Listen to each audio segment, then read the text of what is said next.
Climate also, and very clearly, impacts on forage production, natural resource management via rainfall, temperature, carbon dioxide, humidity, and Richard will be talking about how that then converts to changes in forage production and the seasonality of that.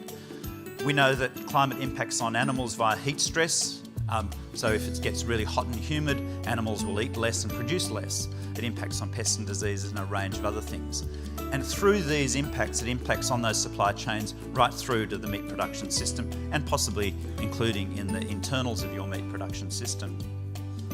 So a lot of this issue about climate change is about carbon dioxide and the methane that you heard in that introductory slide.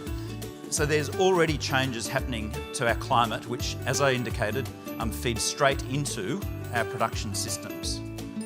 We know from our experience that climate matters to all of our production systems and our supply chain. You change the climate, you impact on those factors that impact on our supply chains. And those things that are happening right now are really consistent with our expectations of future climate. So they're not different and heading in different directions. They're all consistent with our, if you drew a dotted line from the historical experience to the future, they're very consistent with each other. It's really important, I think, to understand that we can assess the impacts of these things, so we're not just helpless in the face of change, and as Richard will talk about, we can assess the impacts and therefore develop strategies to manage these changes in risks and opportunities that can occur. And importantly, we can actually start to develop more effective adaptation strategies by joining the work of industry and research and government together so we can actually face an uncertain future. Thank you. But again, there was a side event at Paris that said, well, if we have to focus on this 2-degree target or the 1.5-degree target, what's our get out of jail card? How do we do this? Because the emissions of carbon dioxide we put in the atmosphere, they'll be there for 100 years. So if you stop those, it'll take 100 years to have an effect. And so there was this side event that looked at tackling short-lived climate pollutants to raise ambition.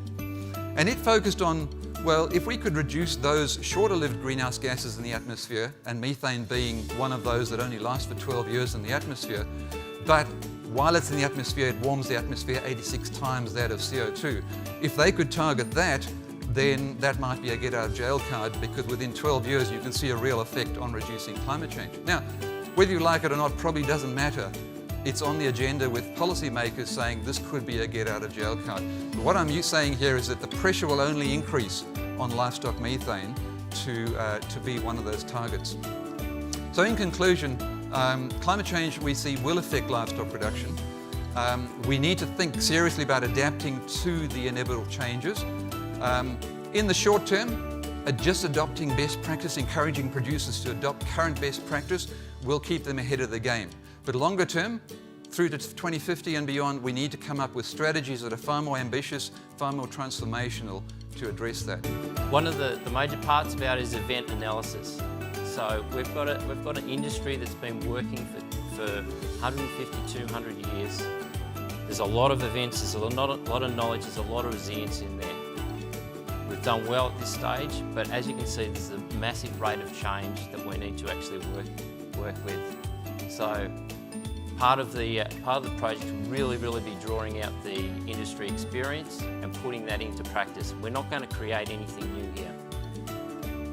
And probably the other major part about it is that the analysis needs to actually drive the future, that future response.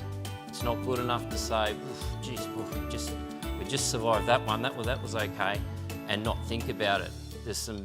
We did some work with the water industry, and the water industry said, oh, well, the climate's variable, it's great. And unfortunately, what happened with the Millennium Drought, they said, oh, the climate's variable, it'll rain the next year, it'll rain the next year, it'll rain the next year, it'll rain the next year. And you had cities the size of Bendigo literally 2 to 3 weeks away from running out of water. That is not what we want to do as an industry. We want to make sure that we're ahead of the game, we understand what's coming forward, and we've got the ability to adapt to that.